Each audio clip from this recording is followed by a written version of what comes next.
Hi, I'm Sophie from Feats. We're here at South by Southwest London, and I'm here with... Hi guys, thanks for coming.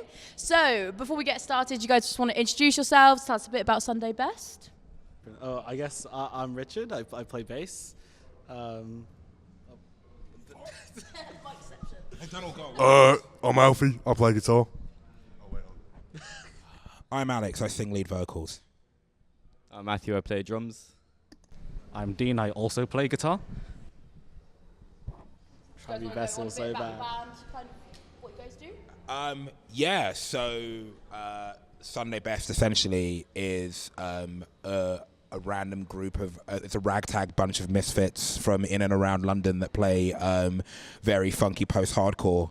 And yeah, we're a band that believes that music is a pathway to liberation for oppressed people.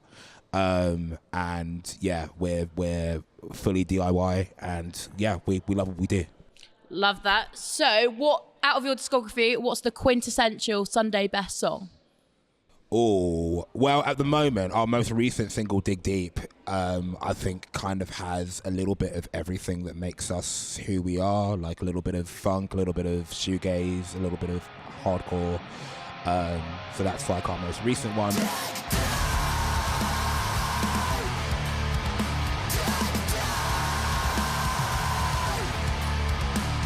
But there's something for everybody in our catalogue, I think. Nice. And then what kind of inspired Dig Deep? Like lyrics-wise, writing-wise, kind of talk about the process behind writing that song. I wrote the riff for Dig Deep because it's literally Be Quiet and Drive by Deftones. It's the same chord. You're not supposed to tell everyone. No, it's the same song. And you guys were like, no, this is fire. And I was like, this is not that good. But you guys liked it. Richard tried to stop us at basically every point where we tried to like make that song. He was like, I don't know. Until we finally like released it, and it went like, it went crazier than all of our other songs. And people were like, oh my God, I really like that one. I was like, I knew it. I knew it would happen. It does sound pretty good, but it is a Deftones song.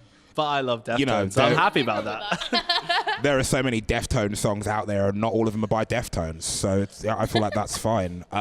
Lyrically, it's kind of, it's, I guess, a lot of the kind of lyrics that I write are politically charged, but I think that's kind of the most, the most kind of obviously politically charged song. Yeah. It's mainly about kind of, just kind of the evil of like very oppressive systems and stuff like that. And the perspective of Dig Deep is kind of like, you did a bad thing and I'm going to tell. And like me and all of my friends, your days are numbered basically, as kind of this oppressive force. And that's basically like, the message of it. Yeah, to be fair, I think the best songs are usually like politically or emotionally charged. There's nothing better than that. I mean, it screams authentic. Like, you can't replace that feeling. Yeah, it's hard to write anything else in this climate, and I think that's really at the core of kind of our messaging, is society at large, and then what does that mean for the self kind of internally, and I think like lots of our stuff kind of plays with that juxtaposition. Nice. Yeah. So you guys said about being a DIY band. Now, like here at Feats, we kind of believe that DIY is at the forefront of every industry. It kind of holds it all up.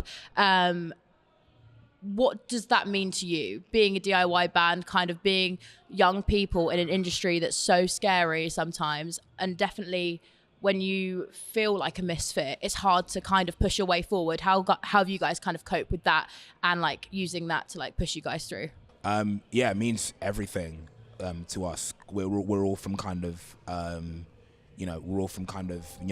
marginalized groups. Like obviously, like we're essentially a POC fronted band, which when I was growing up, that kind of thing just didn't really exist. Yeah. Like it wasn't just like, it wasn't just all white bands. It was all the same kind of white person that was in like, everybody in like the metalcore bands in the 2010s was like, tall, skinny, white, that Fred shade. Durst, Yeah, exactly. font. Yeah, no, that fucking that emo fringe thing. Yeah. There wasn't a lot of bands that looked like us, and I think that's kind of our strength. And like, it's so amazing to see that level of diversity come through the DIY scene nowadays. Like, you know, it's not. I feel like it's not just us, but it's very important to us to kind of be the people that we needed growing up. Yeah, I feel like for a lot of people, they want to be that representation they didn't have.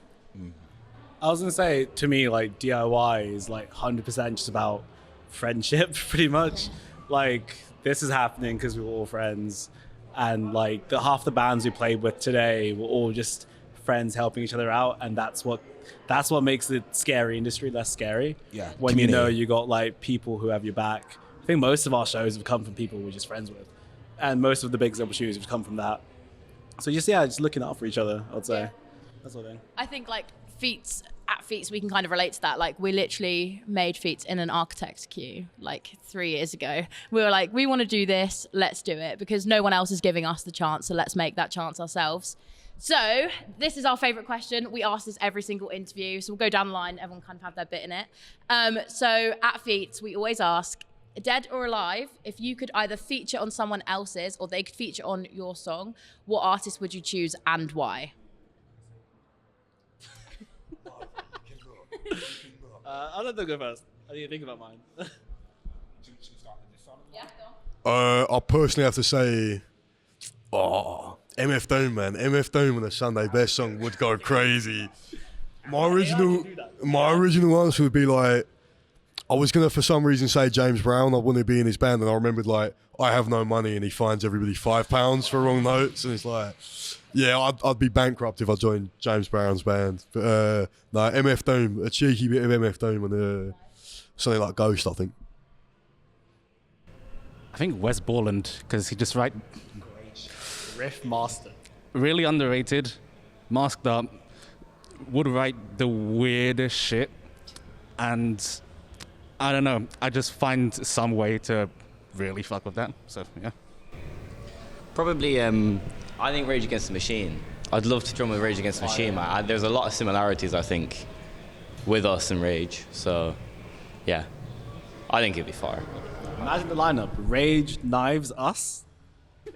Crazy. That's what I'm saying. Come back, Crazy. come back, Rage. Listen, Rage, just lock in. Just come Just back. pretend you like each other for like 1 year, one tour, please, and then book us to I'm open. sure they'll see this. Well, yeah. Tom, I'm talking to you right Listen, now. you never know. You never know. So I got to get that message out wherever I can. That's a great shout. Like I would love for Zach De La Rocha to do a verse on one of our songs. Like that would be awesome. I would love to work with Patrick Stump, who I just Wait, who invented music? Who invented music? What? Who invented music? Fall Out Boy invented music. Fall Out Boy invented literally all of this. We're here on Fall Out Boy's Mercy. I think they're brilliant. I love Patrick. That's like my guy growing up. Would love to work with Hayley Williams, just so I can learn. Yeah. Just so I can just get like, I feel like if I touch like the hem of her cloak, I will get like some of her powers. I think she's absolutely outstanding.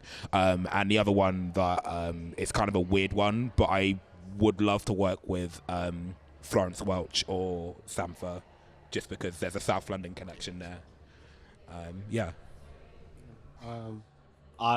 on the spot now. Ollie Appleyard from Static Dress. Nice. Whether it's musically or just on the visual, he's the biggest inspiration for me in terms of everything I do visually and with this band. I'd probably say Higher Power, the band from Leeds, who I would love to work with, because again, I think they're just like the best of UK hardcore in terms of like what they do for the community and just like how different they sound to everyone else. They're just doing their own thing, and I like that, and I think it could mix well if that ever happened. Hit us up, please.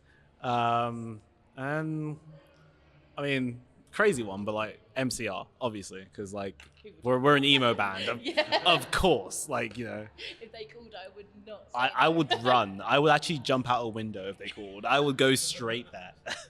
That's me. Nice. I've been thinking about this question a lot recently. I think I'd love to see like Stormzy on a metal track. Like, don't know why. It'd be so sick. I am also obsessed with him. So to end it off, you guys have 30 seconds. Whatever you want to say, whatever you want to plug, go ahead. Stream our music, have a good time, come to shows, please. Buy some merch. Free Palestine. Agreed. Yeah, we released two singles this year. Plus we released a single last year. All of our music is on Spotify, Bandcamp. This is Sunday Best. On Instagram, Bandcamp, and everywhere. Yeah, dig deep out now, and yeah, we'll see you guys. We'll see you guys around. Anything else to add? Keep on rocking in the three world. The amateur golfer. That's an inside bit. Well, thank you guys for coming, and this is Feats.